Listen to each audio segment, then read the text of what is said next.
Welcome to the Wave Strength. Innovative solutions for a secure retirement. Presented by Pacific Life.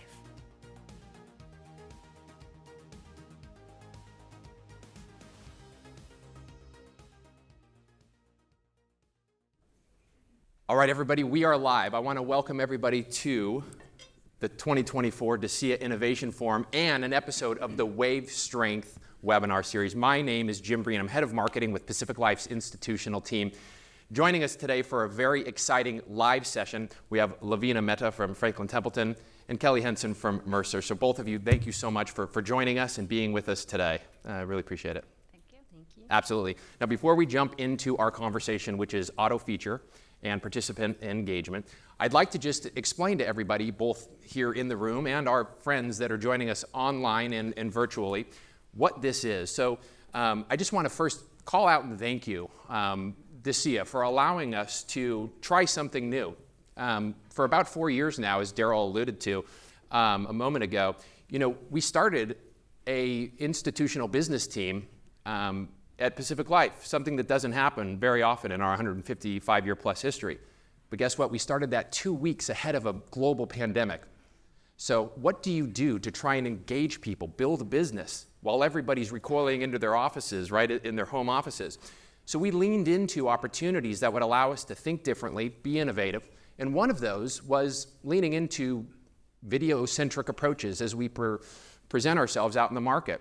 And over the course of 4 years, we've built out this LinkedIn Live platform that we call the Wave Strength platform. And that's what you're experiencing today, this LinkedIn Live event. And it's an opportunity for us to drive conversations, as you'll see here in a moment. We're going to use interactive technology, such as QR codes, that you'll see those of us joining us virtually. You'll see it on the screen. I encourage you to scan the QR code. Those of you in the room joining us live, please scan those codes as well. And we're going to be able to bring you into the conversation. We'll be able to ask questions. You'll be able to ask questions. We'll answer those. So with that housekeeping information, again, I want to thank DECIA, Vivant, and my Pacific Life production team. Very, very grateful for everybody's hard work prepping for this. So with that said, Lavina Mehta, Kelly Henson, let's jump right into it. But first, let's help everybody understand a little bit about yourselves. Lavina, would you mind starting things off? Sure. So as Jim mentioned, I work for Franklin Templeton in our investment solutions group, really working on innovative solutions for retirements in DC. So excited to be here. So I work with Mercer Investment Consulting, have been doing investment consulting my entire career. Really, I kind of stumbled into it, but have enjoyed being at Mercer for the last 20 years, working primarily with corporate DC plans, helping plan sponsors build, monitor, and evolve their DC plans. Fantastic. Great. So, as we mentioned, and those that are joining us virtually, you can see on the actual gateway in LinkedIn Live, but our topic today is discussing participant engagement and auto enrollment, or auto features as we called it in the title. And so Lavina is joining us from a participant engagement side. Kelly is joining us from the auto feature side. Now, we understand we chose this. We figured a lot of folks in this room have a very strong opinion, one way or the other. So we're looking forward to a very lively debate as we jump right into this. So let's begin. Yeah, very lively debate, friendly debate, right? But, Lavina, let's talk a little bit about your thoughts on, let's just set the stage for, on engagement. On engagement. Yeah. Yes. So the first thing I will say is, as a former plan sponsor, how important it is to help participants understand the value of the benefit plan. For many plan sponsors, the plan is a recruitment and retention tool. So really getting the participant engaged, and I've seen this in my career, really gets them to appreciate the program and make better use of it. We see participants who are engaged have higher participation rates. They're more informed about the investments that they're choosing, and also more informed about where they are in their retirement journey. The other thing that we see as well is that as participants get closer to retirement, they get more engaged. They want to have a better picture. They want to be better prepared. So that's, my two thoughts, 2 cents. 2 cents before we dive deeper. Before we dive deeper Yeah, on exactly. engagement. Yeah. Kelly? So I think auto features, particularly auto enrollment, to kind of balance the engagement that you might get later on, gets people into the plan saving early, before they think they can, before they even think about retirement. It seems so far off for some new entrants into the marketplace. So I think kind of doing it for them and nudging them in that direction is a huge start. We couldn't talk about retirement income and a lot of the things we're going to talk about today if we don't have them in the plan. Perfect. So let's go a little deeper, as we mentioned. Lavina, let's talk about those early stages in the engagement and how somebody can appreciate those benefits early on, and how that maybe even psychologically applies to the thinking of that participant. Yeah, I think one of the things that has evolved over time is just technology and the ability to use technology to actually reach individuals in any point of their journey. But for sure, and it's constantly evolving, right? We started out with email, now there's text messaging, there's social media, there's so many other avenues to reach participants. So I think just getting that into their psyche early helps people prepare better as they move along their journey. Absolutely. Kelly, what are your thoughts about that experience, maybe the digital experience, even as it pertains to walking somebody through those auto feature opportunities? Yeah, I mean, I definitely think the advances we've seen have made it much easier to engage. But I also think the evolution that we're seeing in technology and how people engage with technology and what they expect out of technology has also helped kind of the auto features. They want to be helped and guided and told what to do and maybe even have it done for them. I mean, I was a late joiner to Amazon, but now it's like, yes, auto send me everything, just have it delivered. And so I think there's an embracing of that technology. So I think that supports the auto features. I think it's taking it to the next level. It's auto escalation. We were careful to say it's features, not just auto enrollment, but escalation and then engaging with them. They're in there, they need a loan, they want to get out. Let's take that opportunity to engage with them and capitalize on that. Yeah, I think it's interesting. You mentioned Amazon, great example of innovation. And like Karen, who mentioned before with her 6, I have 5 myself. And so something like an Amazon, my goodness. I mean, we keep finding new ways to engage with Amazon. And in fact, a few years ago, they began doing well, you seem to be buying this quite frequently. Why don't you just tick this box and then we'll just bring one to your house every month? We're not quite there yet. I feel a little creepy with that, but we were like, no, I'll purchase it myself. Thank you very much. But yeah, using digital experiences to enrich that journey is important. A little bit of housekeeping here too. I want to encourage the audience here.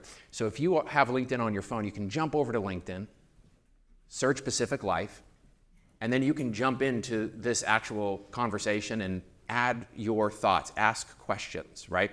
I just would ask that you mute your phone so we don't have a constant feedback loop of 350 cell phones. But we'd encourage you to jump on in and you can ask questions, and we'll do our best to get to as many as we can throughout the session here. So Lavina, as we talk about that engagement, that participant engagement, as individuals, they get closer to retirement, they have a better picture, a broader picture of maybe the path in some cases. How can we help? How can we help with maybe even just technology these days to give that participant a better sense of their journey, or provide them with new opportunities or opportunities that they didn't even know that they needed? Yeah, I think really it's getting information to them when they need it. And I think that's kind of what we saw when people get the information at the point in time. So for example, catch-up contributions, when they're getting information at the point in time that they're ready and it's available to them, that's when they engage. So making those communication pieces very simple, actionable, really gets participants to engage and take that action. Excellent. I like that. And what I would like to do here too, just a bit of housekeeping, if our producer can throw up the QR code. So in a few minutes, we're going to jump through some polling. So go ahead and scan that QR and we'll start the polling in just a few minutes. This is going to allow us to jump into some interesting conversations here. So before we jump into the actual first polling, I'd love, Kelly, to hear your thoughts about, we talked offline yesterday when we were doing some show prep, we talked about that auto enrollment. And before I joined Pacific Life for 15 years, I ran a digital media marketing firm. And my focus was on driving the business. It was not on retirement early in my life. Frankly, just being totally honest. Then I started having kids, right? And even less so, it was like, my gosh, this is crazy. Have a kid, and then more kids come along, and I started working at Pacific Life. And those auto enrollment features, it's amazing how beneficial they can be, right? In a situation like myself, when we get lost in life, right? Which is, the case for many people. And maybe you could talk a little bit about your thoughts on that. Yeah, no, I think that's exactly right. So even the people who are sitting in this room, maybe this is what we do for a living, maybe don't pay as much attention as we'd like to our own retirement, savings, investments, engagement. So I think those auto features can help nudge us along. And certainly, if I'm ever feeling that way, or you, I think it's even more important for those others that we know, family members who I have that don't know anything, don't have any concept of even what a 401k is, despite my best efforts. So I think I'm in full support of nudging them along and helping them out. And so I think we have to kind of step out of this room where this is what we do all the time and think about the people who don't know anything about it. And if we can help nudge them along, how important that can be. Yeah, and that nudge is important, and the education and thinking differently, right? Because how many of us in our own lives, even when we're looking through our email, so many emails we want to unsubscribe from, but it's those brands that we connect with, those things, I'm interested in that. I don't care if they're flooding my inbox. I want to look at that and engage with it and dive into their website and read about it. Maybe talk a little bit about that, Lavina, from that kind of journey standpoint. Yeah, and actually that kind of brings up for me the value that the plan sponsor has, because there is, maybe not in all cases, but there is some level of trust in the employer, and having the employer actually lead some of these conversations with the participant really gives it a lot of credibility.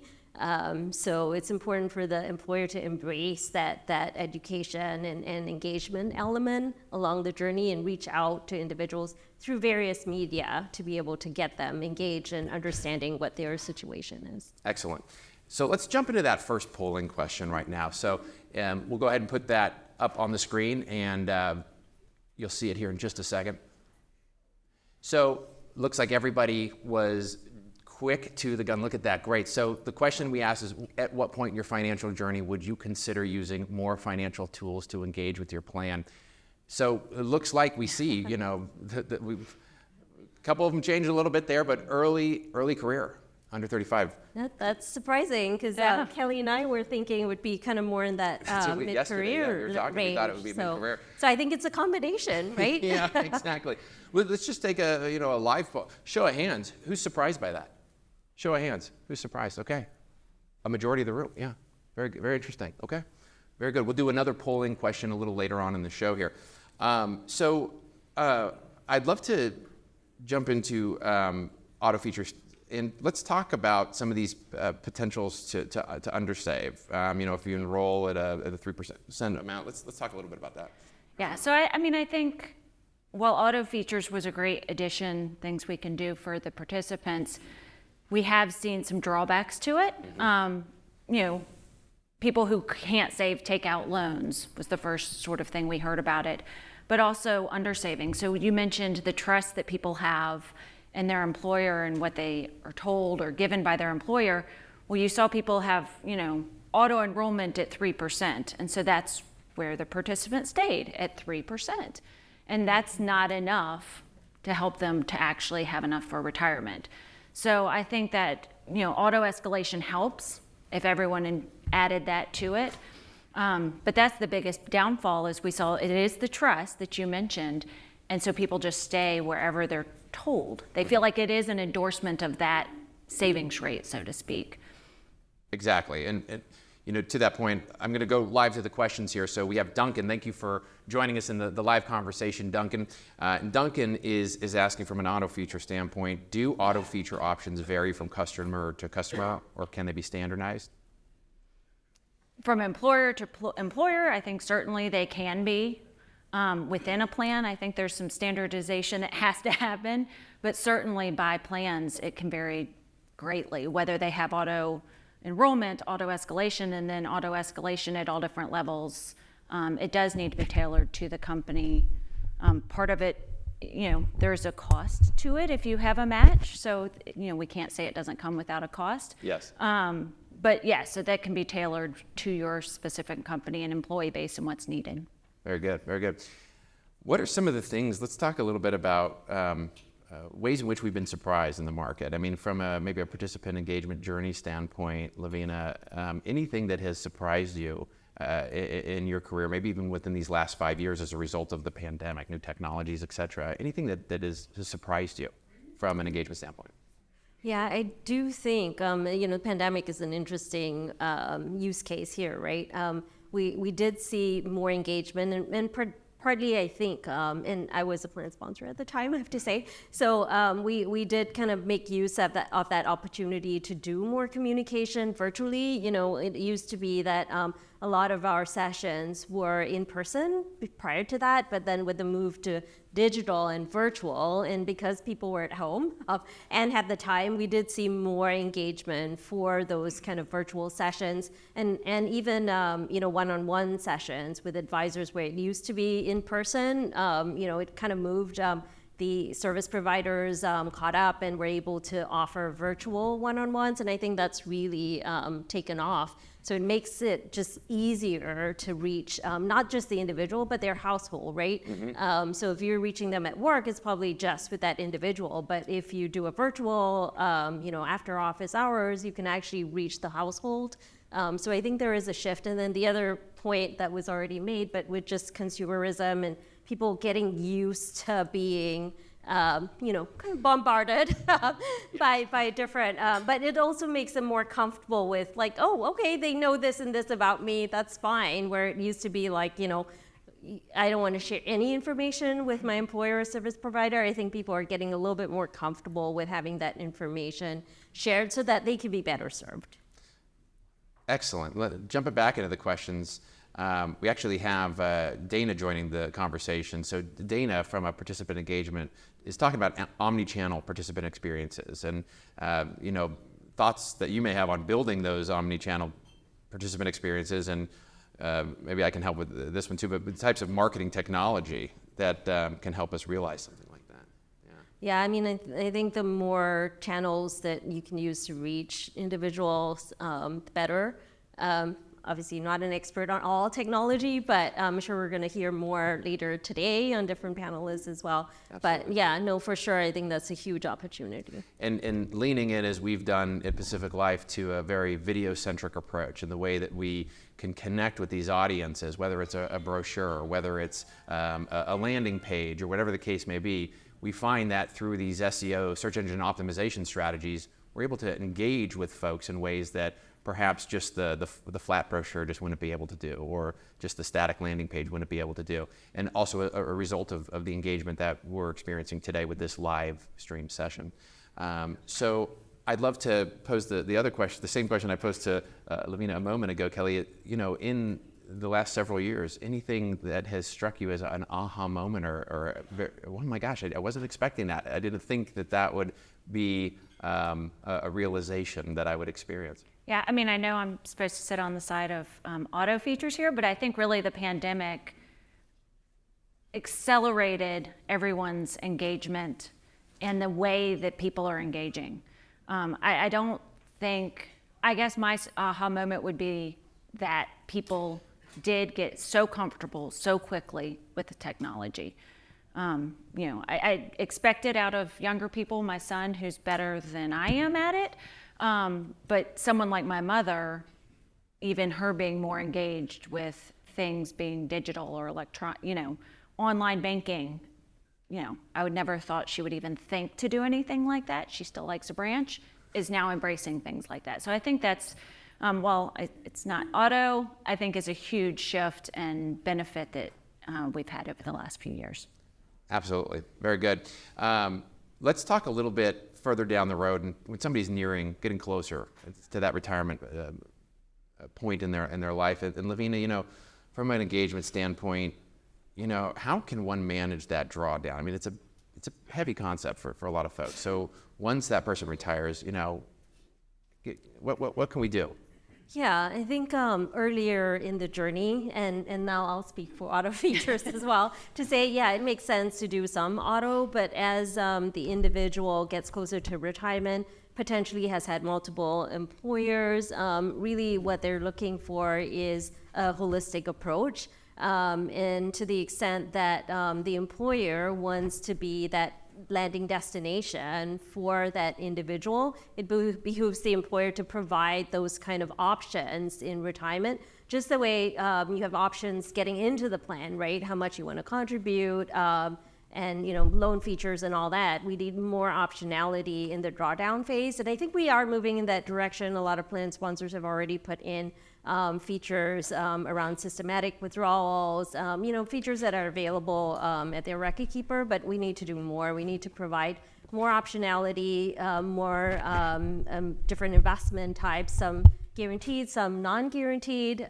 for individuals, because each individual is different. They have a different situation, different household situation, different retirement dates, and different times that they're going to withdraw Social Security. We all want them to delay, but they all can't do that. So we need to provide the help, guidance, and that optionality as those individuals are getting into retirement and then throughout their journey. Great, thanks, Lavina. On that same note, from an auto feature standpoint, I'd love to go to a question. We have, Duncan, and again, Duncan, thanks for joining the conversation. But Duncan is asking if auto feature options vary from customer to customer, or are they standardized? Is there any customization in there or personalization that we can talk about? I think that, to your point, as people are approaching retirement, if we think of the QDIA as kind of another auto feature, I think that's where we're seeing a lot of innovation. I'm sure we'll hear about some today. We've been hearing about the evolution of that auto feature. For the ones who still don't engage, there are still some who might not engage with the plan, to help guide them into more support or retirement income features that might help with withdrawal. The retirement side of the savings journey. Excellent. What I'd love to be able to do is jump into our next polling question, and that question is, would you want your children, current or future, to be auto-enrolled? So let's put the QR code up there, and we'll give it a minute for everybody to go ahead and scan that. We'd love to have you involved in the conversation. So if you scan that QR code, we'll give you some time to answer that question. Again, it's, would you want your children, current or future, to be auto-enrolled? So, I mean, as a father of 5, I think for me, a lot of it's about education, right? I mean, God love them, my parents love them. I'm one of 8, but that wasn't something that was, finances weren't always part of the conversation growing up. They ran a tight house and really did a great job. Always had food in our bellies, so to speak, but in terms of the how and the prep and the planning, it just wasn't something that was part of the day-to-day. And of course, in school, it wasn't really something that ever was brought up. So for me, that education, my wife and I try and do that early on with our children, to bring them into the fold, if you will. What are your thoughts before we look at the results? Lavina, any thoughts about this? Yeah, I think,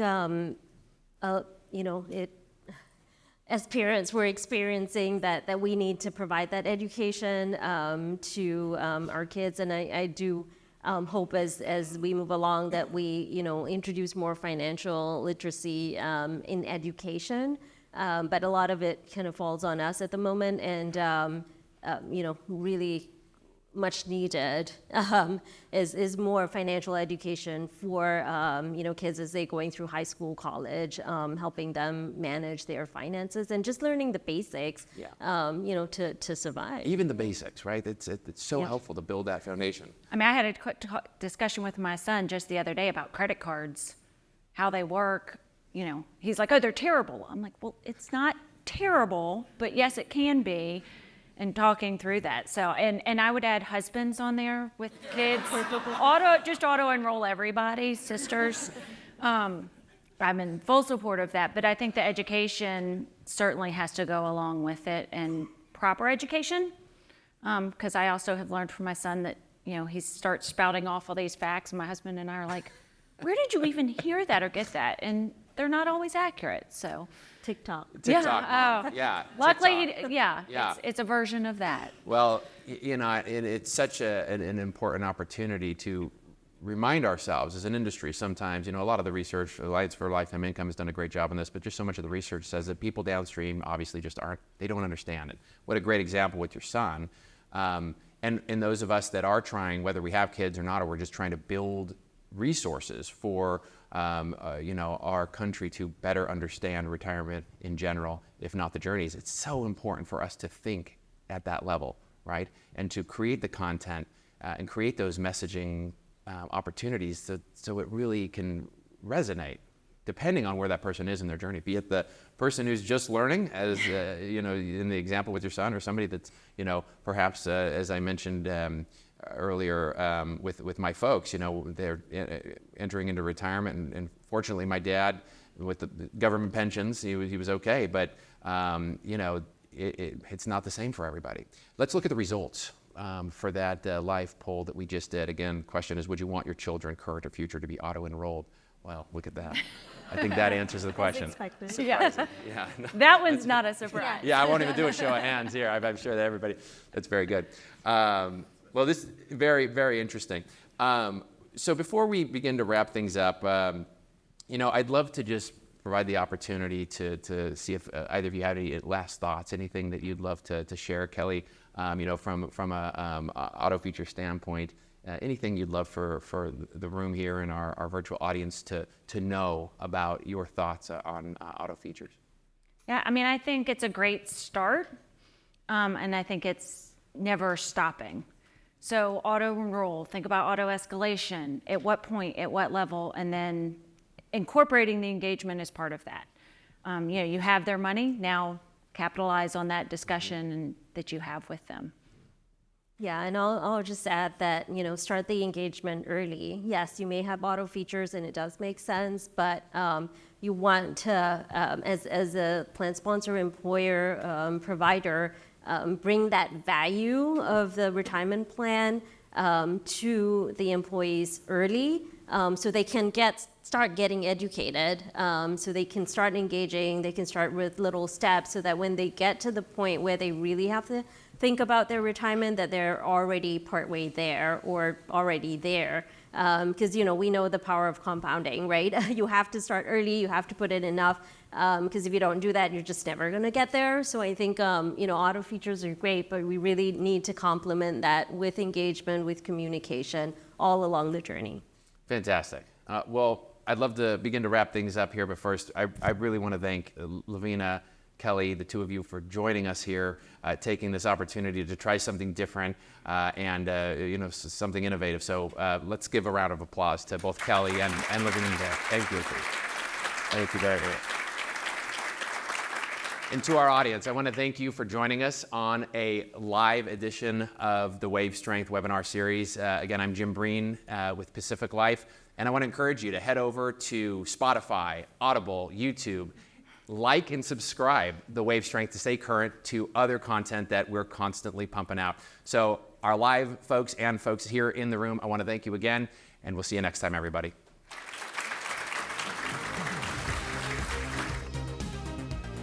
This has been another episode of The Wave Strength, presented by Pacific Life. Don't forget to catch us on YouTube and make sure to subscribe. Although this webinar is presented by Pacific Life, the opinions and views expressed are those of the hosts and participants and do not necessarily reflect Pacific Life's views on any of the topics discussed. Unless otherwise noted, Pacific Life is unaffiliated with any other individual or company mentioned. Pacific Life is a product provider. It is not a fiduciary and therefore does not give advice or make recommendations regarding insurance or investment products. Pacific Life, its affiliates, its distributors, and respective representatives do not provide any employer-sponsored qualified plan administrative services or impartial advice about investments, and do not act in a fiduciary capacity for any plan. Pacific Life refers to Pacific Life Insurance Company and its subsidiary, Pacific Life and Annuity Company. Insurance products can be issued in all states except New York by Pacific Life Insurance Company and in all states by Pacific Life and Annuity Company. Product availability and features may vary by state. Each insurance company is solely responsible for the financial obligations accruing under the products it issues.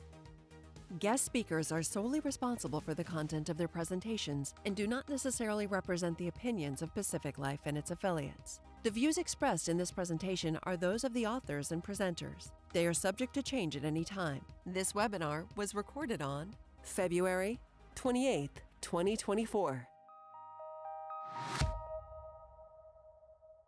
Thanks for joining us on today's show. We'd love to hear from you. Join the conversation below and leave a comment on your thoughts on what the industry can do better for participants as it pertains to lifetime income solutions. And if you'd like more interesting content, click one of these links over here.